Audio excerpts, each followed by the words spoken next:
ụmụ Igbo anyị ekenekwa unu. Ụmụ Biafra asị m udo dịrị unu. Ịma na ndị mmadụ na-achọ ife ebe ife adụghị, na-achọ ụzọ ebe ụzọ adụghị, mana Umu Udo Integration na-egosi mmadụ niile ma ụmụ Biafra ebe ndụ dị na ebe ụzọ dị. Ndị Igbo nwere ife nna nna anyị fadobere anyị. Ọ ife a ka a na-akpọ agwụ ọfịa, agwụ udo ọfịa. Ọ mmụọ ndụ nna nna anyị ji zọta anafa na alafa n'ike. Ọ mmụọ kpọpụtara ọtụtụ ndụ nọ na nga. Unu na-ebe anya ị na-afụ na udo agwụ ọfịa onwebughị onye ma maka ya, kama na onye o mere ife si obodo iwe wee bata. Onwebughị onye ma na udo ọfịa agwụ udo ọfịa kadụ, kama na onye o mere ife batara wee nata enwe na ọrụ natara ehu a.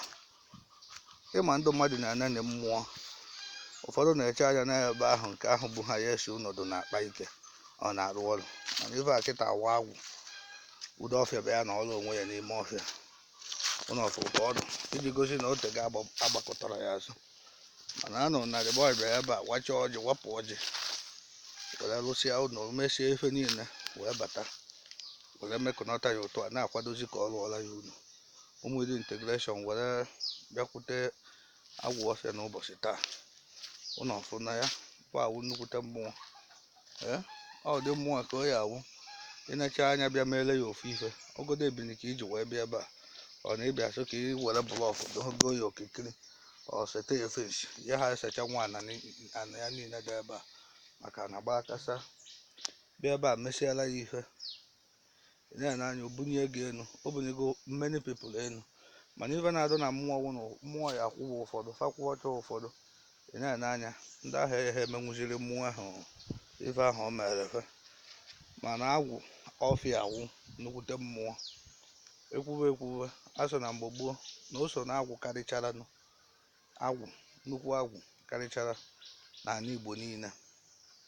Mana ịma ụka na-abata a na-achọsisi ife niile, mana ụdị ụtọ ka Umu Udo si eje njem na-achọpụtagasị na ediscover many things nke ekwuru. Na-ene anya ndị mmadụ abịa na ọ na-enyere fa aka. Ọ bụrụ na ofu onye si ka ife ya emere mmụọ ọ ka ọ alụkọnọtara ya ụlọ, ọ ka esetụrụ ya ọgba aja, o nwere ike ị na-emechie bifo ofu izu ụka ọ ofu ọnwa, o mee ego nnukwu ọgaranya. Ọ na-echekwakwa ndụ. Ụlọ mmadụ na-azọ ife azụ, ịbịa ha n'ebe a ọwasị na aka gị dị ọcha, ikwubi ha n'okwu ya ji gbara gị ụgwọ ahụ, ọ nakwa ha egbu oge, o jebe ya wụ ọgụ. Ọ ya wụ agwụ ọfịa ị na-anụ maka ya. Ọ nna ya bi n'ọfịa, onweghị onye na-ebi. Onye ji ka o si bụkwu na onye si obodo oyibo nata n'ebe ahụ takata afụ wee bịa ebe ọ kwasa ọjị ka o ji bịa wapụcha ife mebe ọlụgo unu enu mmegesia ife niile wee bịasi ụta akụchikọ ya wee ebe a bụ mmadụ anaghị abatabu ya. So nọọ ya ka Umu Udo anyị bịakwara ebe a n'ahụ gara aga wee bịakwa ebe a. So onwe enyemaka ihe enye nwuru mmụọ ana Igbo, ịchụkwa mmụọ ana Igbo, nna mmụọ ana Igbo ya echukwa gị. And nke kakwa na-echukwa nke ahụ agbakọtara azụ, o nwezighị onye na-eje na ịnwa anwa abịa mee ofu ife ebe ahụ, o ji ewere iwe mee ego ife ọ ya awụọ mere gị ọtụ ndụ mmadụ n'anya. Sọpọtụ ọnụ Umu Udo ọdịnala Igbo, sọpọtụ ọnụ omenala Igbo. Anyị nwere ife anyị na-eme na-aga aga. Isogodo anyị na 15 naira wee gba anyị na meshin jebe n'ebe unu na-eje. Anyị ekenekwa ọnụ. Ọ Umu Udo Integration wụọ ka ibe na-achọpụtasị ma ndụ agbakọtara azụ ma mmụọ anaghị emeghị ife na ya. Anyị ekenekwa ọnụ, daalụ.